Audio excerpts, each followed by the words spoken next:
Good morning. It's Sunday, June 26th.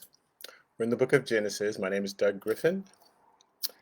Um, I did not finish well, actually, I did finish, but the camera shut off in the last 3 minutes, so it must not have been good. So I'm going to reteach those last 3 minutes, although it's going to take me 10 minutes to do it, because I think I have a better explanation for the point I'm trying to get across. Um, Abraham, Isaac, Jacob is growing up during a time where there is no Bible. He's learning God and what he does. And there's no one else on earth for him really to turn to who's having similar experiences. He can't, oh, well, let me look it up in the book of Psalms and see what David went through, or he's learning God. There's no reference, nothing outside of his grandfather's experiences, which he's having the opposite kind of experience. His father's experience, and his father doesn't seem to like him very much. So, um, so God is trying to teach Jacob who he is and how to relate to him. Now, all of us on earth have two ways that we look at God if we're believers, or two ways that we look at the universe if we're not believers. They're the same. People will just say, well, the universe told me, but as Christians, we know that it's God talking to you. And one is God is on your side and things are going to work out, or God is against you and things are not going to work out. We grow up uh, with a basic feeling about one or the other. And a lot of people, well, here's an example of thinking things are not going to work out. And that's just basically how you feel. And depending on how you feel, that controls your actions, whether you move forward or you freeze or you fight whenever a circumstance comes up, whenever a conflict comes up in your life or anything surprising, and life is full of surprises. You either look at the new circumstance as something that you'll be able to handle because God's on your side, or you look at this new circumstance as something that you're not going to be able to handle because God is not on your side. Um, so, for example, I like improv. You can throw me on a stage with people I've never met before, and something in me tells me it's all going to work out. And that's very unusual because most people don't like public speaking, first of all, and especially if they don't know what they're supposed to be doing or what they're supposed to be saying. That's like this nerve-wracking situation that for most people it would freeze them. Like, what am I supposed to do? What am I gonna? And that's because they have a basic feeling that this is not going to work out. It's not going to go well. I'm going to look dumb. This is going to be a fail. For some reason, because of messages I got when I was a kid, when I was 2 years old, 3, 4 years old, and I was put on stage, and everyone went, "Oh, how cute!" and applauded, and I would say things, or I would sing, and they would go, "Oh!" I went, "Oh, this works out." And to this day, I have that feeling. If somebody, if something goes wrong, and go up there, and I just go walk on up because I have a basic feeling it's all going to work out, and I can step into a situation that I've never been in before, and just feel like this is all going to work out. Um, Contrary, if I'm dealing with a computer or anything like that, I feel like this is not going to work out. I I I start pressing buttons, and if a new thing come up that I wasn't expected, or I can't get it to do something, my basic feeling is this is not going to work out. I'm not going to be able to figure this out. So I don't keep pressing buttons. I stop at a certain point because I think, okay, I'm gonna push the wrong button and the whole thing's gonna blow up. And that's basically how we feel about each situation we come into. Either, okay, I'll ultimately be successful at this, or this is all going to mess up and whole thing's going to blow up. And depending on your feeling, it controls your actions, controls our actions, right? So we have this thing called fight, flight, or freeze. And that's what happens when a situation comes up that we're not expecting. We either go, yeah, we stay in there and figure it out. Like if you push me on stage, I'm gonna stay in here and I'm gonna figure it out and it's all gonna work out. or we flee from the situation, like this is not going to work out, and we leave it, or we freeze and don't know what to do. And Jacob was running into different situations, and God was trying to change the deep feeling he had. Because again, we all either we think this is all going to work out, or we think this is not going to work out. So your car messes up. Some people are like, oh, I'll figure it out. Listen, my wife, she has no problem pushing buttons. She believes I'll figure this out because that's her basic when she comes into a piece of technology. I'll push enough buttons and I'll figure it out. Little kids do that with technology today. You can hand them something they've never seen before, but they have a basic feeling like, well, if you push enough buttons, it kind of eventually will make sense. I am the opposite. And so we're all different, right, in different situations, right? There's things that we feel very comfortable doing. Put somebody in the kitchen and they'll figure it out. Put me in the kitchen and you'll be sad. So, and although I might keep going, which is crazy, but so we're like that with life, and it kind of boils down to God is on my side, so this eventually will work out in my favor, or God is not on my side and this will not work out. And Jacob had the basic feeling that things do not work out in his favor. So when he was born, he was given the name heel grabber, meaning you don't have your own place in life. You have to steal someone else's. You have to grab someone else's. And so that's how he felt about himself. I don't have anything. Nothing's really mine. I'm going to have to steal to get it. And so he did. He tricked his brother into giving up his birthright. He tricks his way into getting the blessing. But like I said last week, that leads kind of the imposter syndrome, where you realize I'm not going to be able to hold on to this. I'm not going to be able to hold on to this because eventually I'm going to be exposed, which he was. He was found out, and his brothers, I'm going to kill Jacob. And so Jacob flees. He did not stay. He could have stayed because in reality, Esau said, once my father is dead, I'm going to kill that guy. And it was at least 20 years, maybe 30 years or more before the father died. And by that time, as we will see in the story, Esau had gotten over it. So Jacob actually didn't have to flee. But he doesn't know that in his deepest heart, things don't work out for him. So I better get out of here. But when you feel like, no, God's going to work this out, you stay. Um, a few days ago, I threw away my phone. I got out of my car and I collected some of the newspapers in different, probably a McDonald's bag, who knows, whatever, and had it in one hand. And I put my phone in that same hand.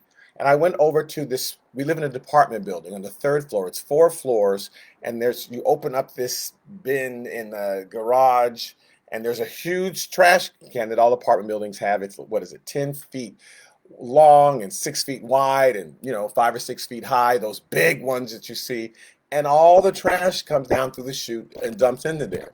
So most people just use the chutes, but if you're in the garage, go ahead and open that big metal door and just throw it in there. And I threw my phone in there, and when it hit, and I'm thinking it's just newspaper and maybe a McDonald's bag, I heard a loud sound, and I thought to myself, or actually something said, that sounded louder than it should have. And I thought, yeah, that's true. Okay, and I just went on upstairs, sat down next to my wife, and we talked for about an hour, just about life and things, maybe more. And then I said, oh, I've got to go to the bathroom, and I went up to the bathroom, and then I looked for my phone, couldn't find it. Checked all over the house, couldn't find it. Went down to my car, couldn't find it. Came back up to the house, couldn't find it. Went back to my car, couldn't find it. And then that sentence came back to me. That sounded louder than it should have. And I went, I think I threw my phone away. Well, it had been 90 minutes, maybe even 2 hours time. And everyone in the apartment building, they don't know my phone's in that trash can. They were dumping their trash wherever my phone was in there, if in fact I had thrown it away, there was mountains of trash now on top of it, I thought. But I went on in, and someone had thrown away a TV carton, the box that one of those long TVs had come in. And so there was this big 8 feet of box in this 10-foot thing. across the top. So I took that off and I looked in just a sea of trash. The janitor walked by and I said, "Hey, can you come in here and call my phone?" And I gave him the phone number so I can listen, but it went immediately to voicemail. I said, "I think it's in there somewhere. I wish I could just, because it's 10 feet wide, maybe 12 feet long, you know." It's like, oh, where do I look under this pile of trash? And then I'm afraid the more I dig, the more it's going to sink down to the bottom. So he called, couldn't find it. Another friend in the apartment building walked by. I said, "Oh, I left my phone in my car, and I think I threw it away." He said, "Oh, my wife did that last week, and we never found it." So there's two encouragements I got uh, from the janitor's like, "Well, good luck," and the other guy, "Hey, we never found it." But something told me this is all going to work out. And I needed I couldn't afford to get another phone. Phones are expensive. I couldn't, and all my stuff's on that phone. My dates coming up for things I have to do that are no longer in my head because, oh, I'll put them on the calendar, and that way I don't have to remember them. My mom's prescriptions and phone numbers for people that if I don't have this in my phone, I could never find them. And I thought, I got to get my phone. And I stood in a specific place and looked down. Now, again, I could have given up if I had the basic feeling like, oh, here's another thing. And you have friends like that who will call you up to tell you the latest. Here's the next thing that just proves that the universe is mad at me, right? They never call with good news. Even if it's good news, they'll tell you the bad part about it. Yes, the doctor said that, everything's fine, but he gave me this funny look, or but the nurse, giggled at me. Uh, they just feel like things are not working out in their life. And they're the people who are always optimistic and the people who are just always pessimistic because their basic feeling is life doesn't work out. That person would have said, threw my phone away. There's no way I'm going to find it. Here's another thing, and walked away because that's what we do. We either stay and fight, we freeze, or we flight. There's flight where we just give up, we walk off, we run away like Jacob did. But I stayed because I thought, well, since I can't afford another phone, if it was a $5 bill, I would have thought, well, I got $5 in the bank, so I'm not going to spend $15 on dry cleaning, climb in and get a $5 bill. But it was a phone, it was an iPhone. And I said, well, this is going to have to work out because God knows I can't afford another one. So obviously I'm going to be able to find it because in my mind, things always work out. The Bible says God makes all things work together for good to them who love the Lord. And so somewhere that's my basic feeling about life, that things will work out. So I don't tend to get quite as panicked and crazy because that's my basic feeling. Jacob didn't have that feeling. He had the opposite feeling. So I just stayed. I looked at a specific spot, and there was my phone. I lifted up a couple of milk cartons. There was sitting right on top. I thought, is it going to be that easy? And I had to reach over and grab it, but it's like, you mean it's just sitting right there? It was weird. It was crazy because I thought that's impossible. It's been 2 hours worth of it's just sitting right on top. And I said, is that it? And as I reached, it rang. My nephew was calling, so it lit up, and I said, "Oh, yep, that's my phone." And I grabbed it, and but I stayed instead of giving up. Instead of, there ain't no way I'm gonna find. And I'm that guy, like, oh, we'll find it. Let's just keep looking. I just think things will ultimately work out, unless it's a computer. Now, uh, Jacob did not have that, right? He ran. He didn't think, I'll be able to work this out with Esau. When he gets to Laban and Laban tricks him into marrying Leah, that's a depressing. It's like, oh man, see, I can't even get what I want.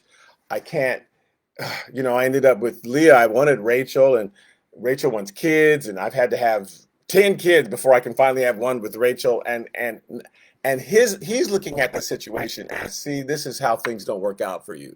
This is when he started to make a lot of flocks and sheep, and he said, "Ooh, I got to run. I got to run." He could have stayed and told Laban, "Hey, I'm leaving."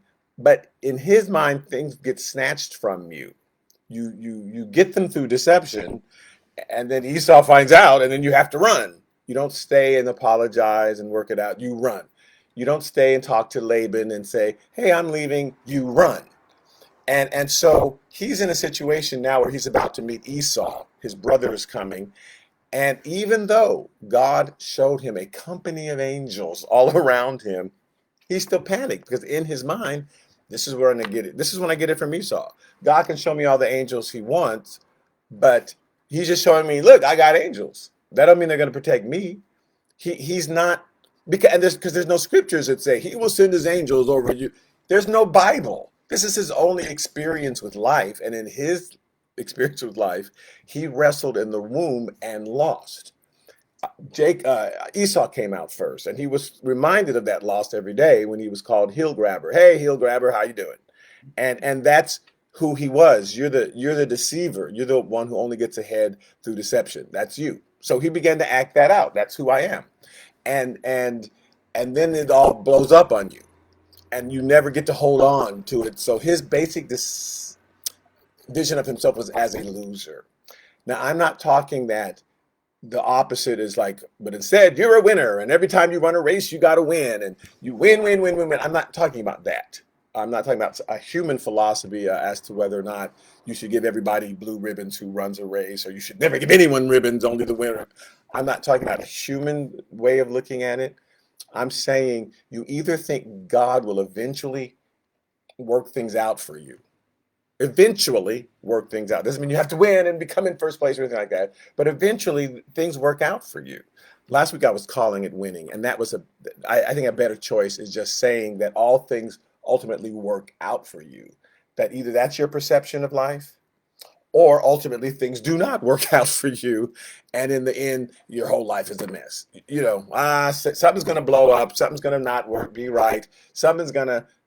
I'm on a chain with Dodger fans. Some of my friends are Dodger fans, and we text each other doing Dodger games. And there's some of them who they the Dodgers can be leading by 10 points, and they're still 10 runs, and it's the ninth inning. Oh, it's going to blow up. It's going to, because they just believe it's not going to work out. That's how they look at life.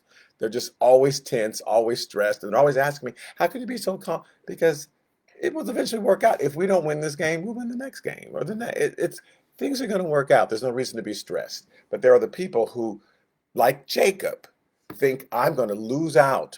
This is ultimately not going to work out for my good. Even though I won that one race, I'm losing the next one.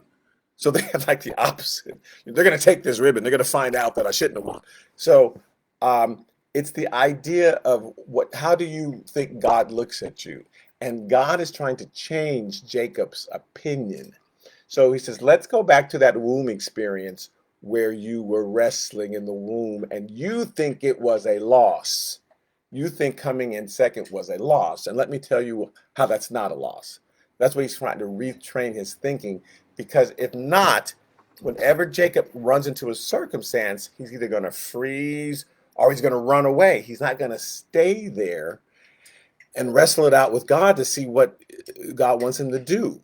See, when you push me on a stage to say, hey, improvise, I'm wrestling out with God at that point. Okay, God, what's going to happen? Okay, I'll say this, and this is going to, okay. And you're trying, when you're wrestling with somebody, you don't know what move they're going to make, and you make a move and they make, but you can just do nothing because you think, oh no, this is all going to blow up, like I feel when my computer's not working. Or you can give up and run off. And so Jacob had those qualities. God's correcting it.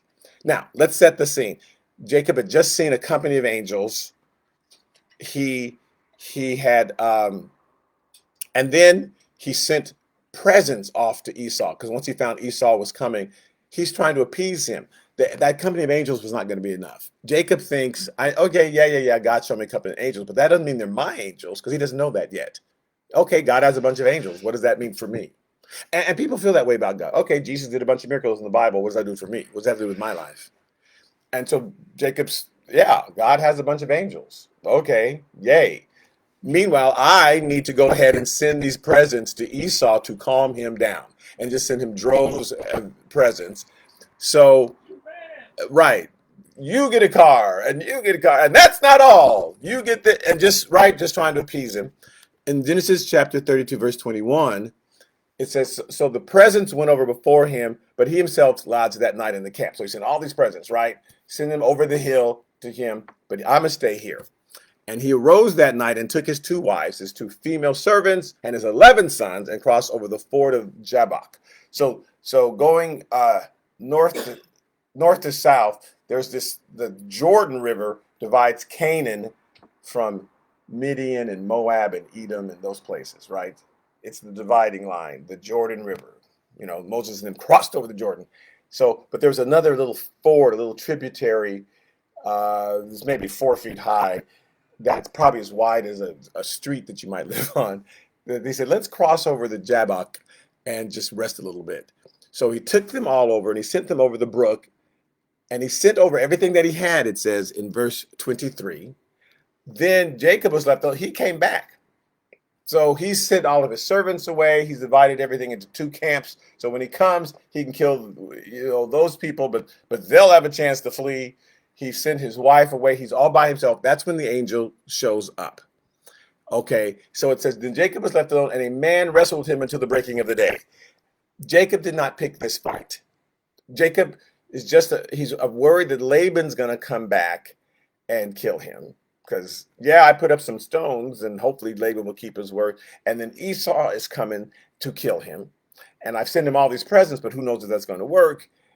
And when the man walked by, Jacob did not grab him and let's fight. That's the last thing he wanted to do.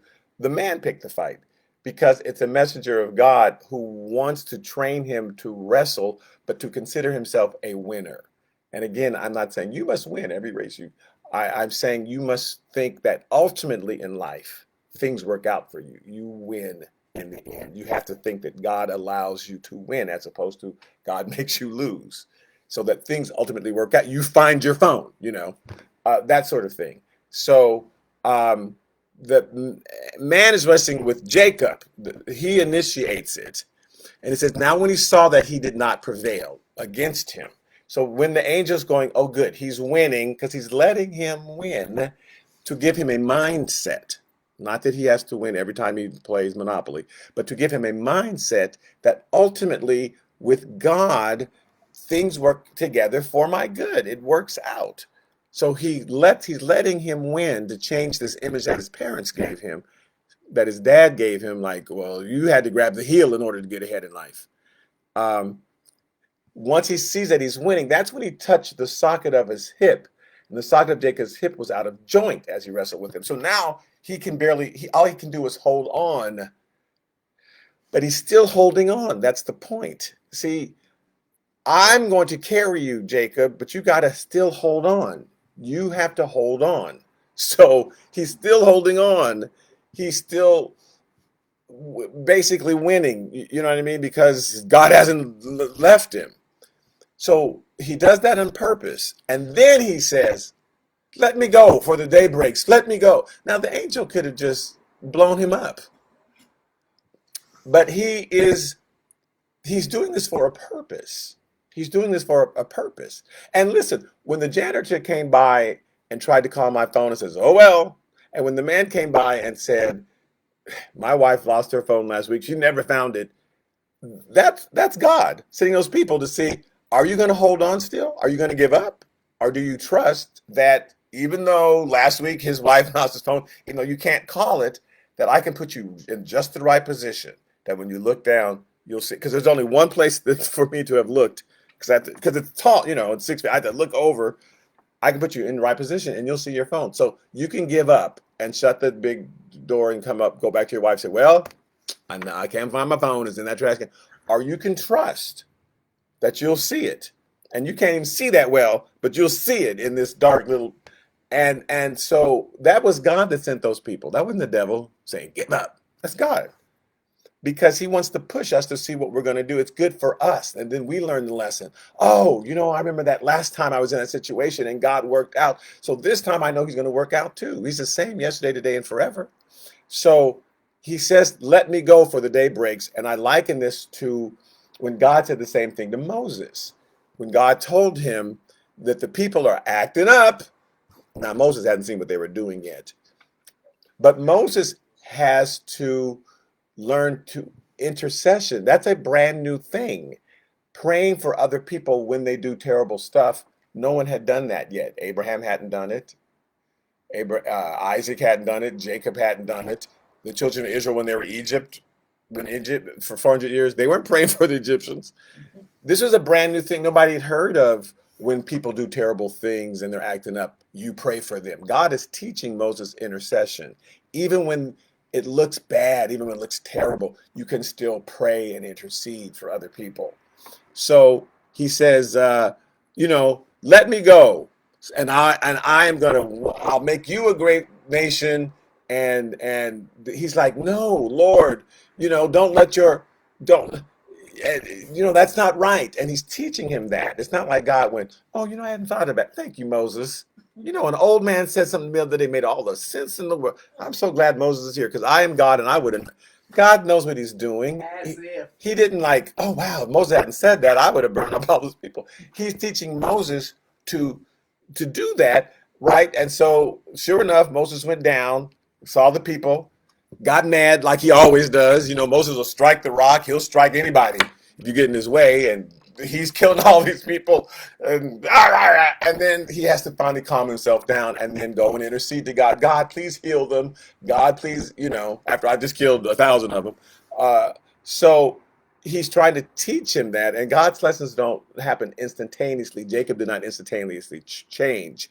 But he wanted to see, is Jacob going to give up? Let me go. And he's going to go, okay, I give. I know I always lose. No, but he said, I will not let you go unless you bless me. I need you to bless me because that other blessing I got, that was not mine, he's thinking. I stole that blessing. That when Jacob prayed for me, I was pretending to be somebody else. And I thought I had to be someone else in order for you to bless me. That's Jacob's thinking. And sometimes we think that, right? I got to be someone else. That person prays all the time. I got to do what they do. That person sings in the choir. I got to do that. That person does this. So I got to be like them because if God sees me as I really am, he's not going to bless me. So let me pretend to be somebody else to get God's blessing. But until you come just as I am, until you come that way and realize, oh, God sees who I am and still loves me, then you can't accept the blessing. You won't. It's not like God doesn't give it, but we don't accept it and we don't then walk in it, right? So he says, bless me, because he hadn't been blessed as far as he was concerned. Now, he had been, that was his blessing, but he didn't think so. So the angel said to him, what is your name? He says, Jacob, which means deceiver, supplanter, the heel grabber. And he says, no, your name shall no longer be called Jacob, but Israel, for you have struggled with God and with men and have prevailed. You prevailed. So you are now God's fighter. That's what Israel, El always means God, right? Bethel, house of God. Israel, uh, God's fighter. You're God's prince. I need you to see yourself that way. Not that you will win every single battle that comes up in life, but that ultimately, even when you lose, God will turn that into a victory ultimately.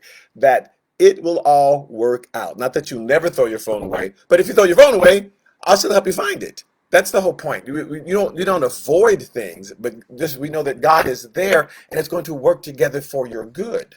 So he's changing his thinking. Look, you won. You prevailed. You prevailed with God. You have to think of yourself that way, not as somebody who has to run from everything. Because here's what it would have happened had he just not tried to trick Isaac into giving him the blessing. He would have said, "Okay, you know what? Esau, you're going to inherit all of this stuff. That's fine. I'm going to go find my own way because God still loves me too. He's got something for me too."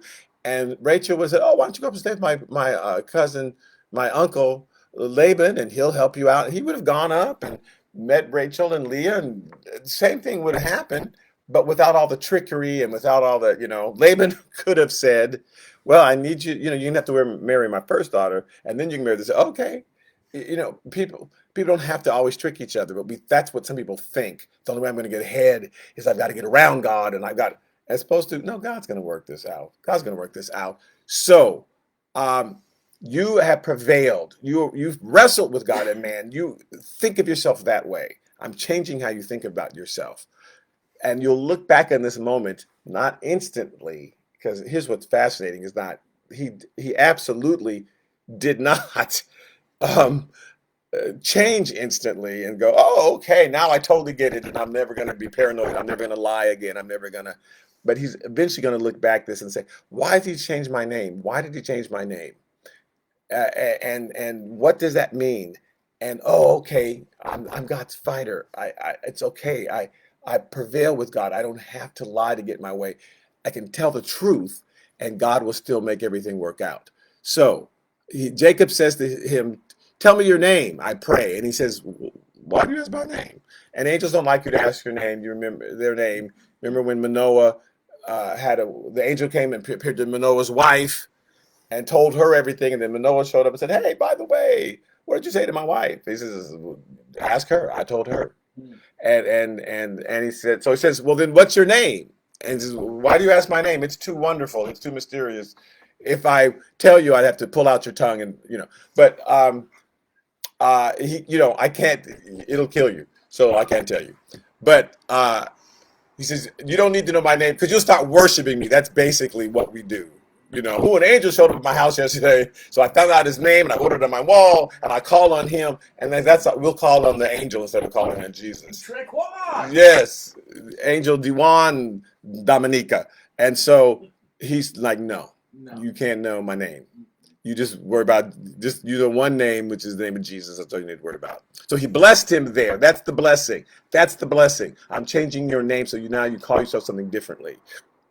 So Jacob called the name of the place Peniel, right? El is always means God. That means the face of God. For I have seen God's face to face and my life is preserved. Okay, so here's what has happened. Oh, man. So in Genesis 33, now Jacob lifted his eyes and looked, and there Esau was coming. So has he learned his lesson? Did he run to Esau and say, yay, you're here? No. Esau was coming, and with him were 400 men. So he divided the children among Leah, Rachel, and the two maidservants. Every mama, you take your kids, right? Leah's got 6 kids. Rachel has 1 at that time, and each of the maids has 2 kids. So there's 11 kids. And he put the maidservants and their children in front, right here, Bilhah and your 2 kids, Zilpah, your 2 kids, says, and then he put Leah and her children behind them with 6 children, and then Rachel and Joseph last. So if you're the other kids and the man with 400 that your daddy's clearly petrified about and needs time alone, has been sweating and wrestling, and he's walking funny now. So this man is coming that your dad is scared of and been talking about, and he said he was going to kill me, and that's why I had to escape. And you're looking down the line, and you see Joseph is last, like he's going to kill all the. So that's going to give you some kind of opinion about Joseph, and this is very important because it carries into the chapters that are coming up. Jacob is setting up Joseph to be hated by his brothers because Jacob still thinks that Rachel was the only wife he was supposed to have. Like this is the only son he cares about. Those others were mistakes. Those other were things that were happening along the way until the real thing finally came, which is Joseph.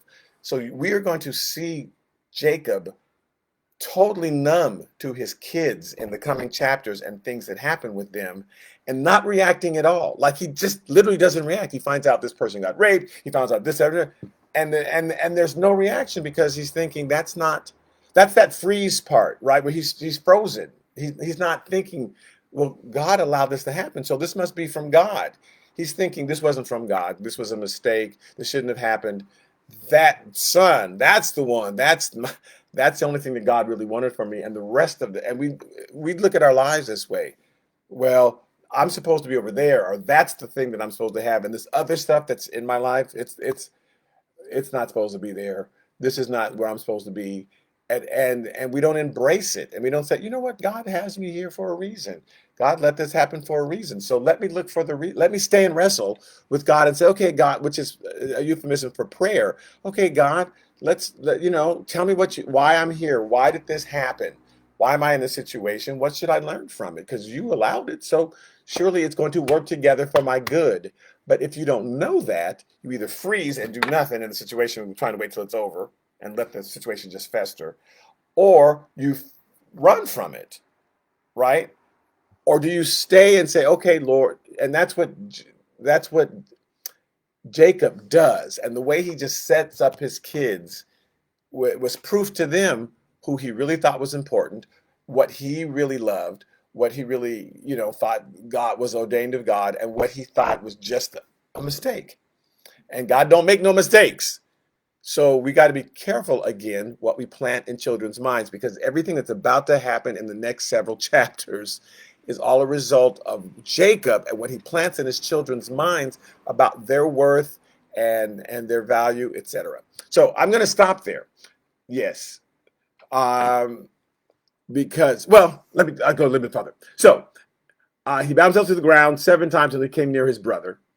Now, they're on the other side of the river, right? They're in rows. They're in 4 different groups. Rachel and Joseph laughed. So he crosses back over the Jabbok, right? And he bows 7 times because I'm like, I've got to prove to this man that, let's show him how humble I am. And because I took his birthright and I took his blessing, and he's going to be so mad at me. He vowed to kill. And we have no idea that God can take care of stuff without our help. I got to send him all my flocks and show him but God can move on people's hearts without us. We just need to do what God told us to do. God didn't tell him to do all that stuff. This is Jacob trying to, please don't kill me, even though he saw a company of angels, 60,000 angels. He doesn't think that those angels are for him. And so it says he's bowing, but Esau ran to meet him. He's like, hey, and he embraced him and fell on his neck and kissed him, and they wept. Now, Esau's weeping because, oh, my brother, I haven't seen you in so long. It's been 20 years. I don't know what happened. You were suddenly gone. And obviously he's forgiven him. He let it go because Esau's very of the moment. This is why God did not pick Esau. Instead, he picked Jacob. Esau, this is how I feel in the moment. I'm so mad, I'm going to kill that person. And 5 minutes later, okay, I'm over it. Do you want the birthright? I don't need no birthright. I want some oatmeal. That's all important. I don't keep my birthright. That's something about tomorrow. That involves next week. I'm hungry right now. So what does that mean to me? So Esau was this is how I feel right now. I'm going to react how I feel right now. And then he was over it. He was done. Jacob didn't know that. Jacob, though, he remembers every single thing. And he thinks long term. Esau does not. And God picked the one that thinks long term because his plan was going to take 1,000 years for it to unfold, and he needs someone who thought that way and eventually could teach their children to think that way, as opposed to Esau, who just is not going to listen to God for 2 seconds. Esau's just going to run off and do whatever he wants. At least he could train Jacob to listen to God. So Esau ran to meet him and embraced him and fell on his neck and kissed him, and they wept, and he lifted his eyes, and he saw the women and children, said, who are these with you? Who they be? Because he left there single, and now he comes back. He got 11 kids and 4 wives. Of course, Esau had 4 wives too. But that wasn't Jacob's way. So he said, these are the children whom God has graciously given your servant. And he's trying to reverse stuff because he still doesn't understand that God, that was not a mistake when when Isaac prayed for him and said, your brother will serve you. Now you think he's talking to Esau, but he's really talking to Isaac. He's really talking to Jacob. He's thinking that was a mistake. That wasn't my blessing. So I don't want this person to think that he's going to serve me. I'm your servant. I can reverse what God did because he doesn't think God did it. He lives in a world where he doesn't know yet. No, God did that. That wasn't a mistake. God doesn't keep going, oh, I don't know how that happened. Oh, how'd that happen? Oh, man, people keep doing stuff and not telling me nothing. That's not God. So he doesn't know, you didn't steal that blessing. I allowed that to happen because that is your blessing. So he's like, no, I'm your servant. So then the maidservants came near, they and their children, and they bowed down. And Leah also came near with her children, and they bowed down. And afterward, Joseph and Rachel came near, and they bowed down. And then Esau says, what do you mean by all this company which I met? And he said, these are to find favor in your sight, my Lord. I want you to like me, my Lord, and I'm your servant, and it's not the other way around. Well, you can't change what God's going to do. It is going to end up being the other way around, but I can change it. No, you can't. But Esau said, I have enough, my brother. Stop calling me my Lord, my brother. Keep what you have for yourself. I've got enough. I'm good. I don't need all this stuff. I'm good. I'm over it. I'm done. I've missed you all this time. Jacob can't believe it. So please know that Jacob did not get changed in the wrestling match instantly. So, and there's a minister I know that just has every Sunday they have a breakthrough, and he prays for people on television and come up and get your breakthrough. And that's not how God works in the Bible. People, it takes a long time for people to change and get over stuff. There's not, well, that, I laid hands on you and you should instantly have a whole different personality. No, it always takes time. So even though he saw angels and wrestled with God and he changed his name, he's still thinking, no, he's my Lord, my servant, because it's going to take time for this to set in. You can have an encounter with God as wrestling with you, and it will still take time. But God knows that. He invented the concept of planting the seed, and then first the bud, and then the leaf, and then finally the blossom. He invented steps. He knows that's how he makes the world work. You don't plant an apple tree and then come out the next day and then you bake an apple pie. Like, oh, that grew so fast. Things take time. God designed the world that way. So it's going to take time for Jacob to get over this. Okay, so I'm going to pause there, and then next week we will continue with chapter 32 and see how Jacob and Esau left it, because it's interesting how they left it. And so, because Esau's thinking one thing and Jacob's thinking something totally different, but lying about it. He lies to his brother. And then Jacob makes a series, Esau, Abraham, Isaac, Jacob. Yeah, Jacob, I get names mixed up, makes a series of bad decisions in the coming chapters that end up with Joseph being kidnapped ultimately, and his daughter being raped, and series of bad decisions. But God is the Redeemer. God, we can make a series of bad decisions, and God still makes all things work together for our good once we learn how to walk. I mean, He makes it work out for our good, but we learn how to walk in there, and we learn to wrestle with Him and find out the answer and what direction we should take. And then we don't have to make as many mistakes. So Jacob slowly is learning uh, what that all meant. So thank you so much again for tuning in. I'm glad I got a chance. I hope I got a chance. We'll find out if this whole thing played or not, and to explain. And I will see some of you next Wednesday. Jesus is about to go to the cross in the book of Matthew, and the others I'll see you next Sunday as we continue the saga of Jacob and Esau. All right, thanks for tuning in. Bye.